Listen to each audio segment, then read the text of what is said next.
Reports کے مطابق 9 مئی کو سابق وزیر اعظم عمران خان کی گرفتاری کے بعد ہونے والے مظاہروں کے دوران پاکستان کے مختلف شہروں میں میڈیا کے نمائندوں کو ہراساں کیا گیا، ان پر حملے کیے گئے، کیمرے توڑے گئے، صحافیوں پر تشدد کیا گیا۔ پشاور میں ریڈیو پاکستان کے دفتر میں گھس کر ساز و سامان کو نقصان پہنچایا گیا اور عمارت اور گاڑیوں کو آگ لگائی گئی۔ اور یہ کام ایک طرف سے نہیں بلکہ دونوں اطراف سے ہوا، یعنی مظاہرین نے بھی کیا اور پولیس اہلکاروں نے بھی۔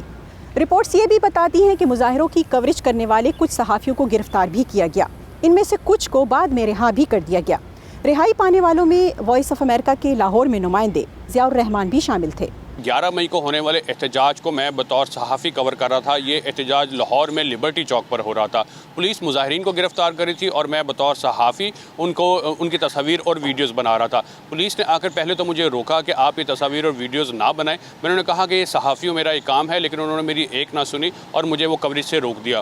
اس دوران انہوں نے میرا جو پریس کارڈ تھا جو کہ میں نے انہیں دکھایا وہ بھی انہوں نے مجھ سے چھین لیا اور انہوں نے مجھے زبردستی پولیس کی گاڑی جو پولیس پریزن وین ہے اس میں بند کر دیا، جہاں پہ میں کو 30 سے 35 منٹ بند رہا۔ دوسری جانب تقریباً 10 دن تک انٹرنیٹ کی بندش نے لوگوں تک معلومات کی فراہمی میں بھی خلل ڈالا۔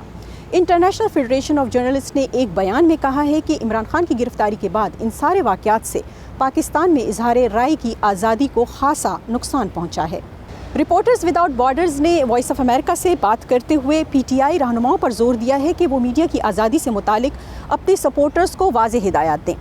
ادارے نے وزیر اعظم شہباز شریف کی حکومت اور chief of army staff Asim Munir پر بھی زور دیا ہے کہ وہ اختلاف رائے کا احترام کریں اور میڈیا کو ان تاریخی واقعات کی کوریج کرنے دیں۔ پاکستانی جس وقت سے گزر رہے ہیں وہ بلا شبہ بے حد اہم اور حساس ہے، اور صحافیوں کو اس قابل ہونا چاہیے کہ وہ اپنے ملک کے لوگوں اور باقی دنیا کو قابل بھروسہ خبر بغیر کسی رکاوٹ کے فراہم کر سکیں۔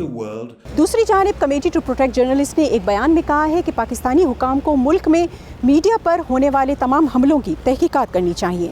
پاکستان میں حکومت کے عہدیدار بار بار اس موقف کو دہراتے رہے ہیں کہ ملک میں میڈیا آزاد ہے اور اس پر کوئی قدغن نہیں ہے۔ ان کا یہ بھی کہنا ہے کہ حکومت نہ صرف صحافیوں کے تحفظ کے لیے قوانین بنا رہی ہے بلکہ عملی اقدامات بھی کر رہی ہے۔ Nilofar Mughal, voice of America, Washington.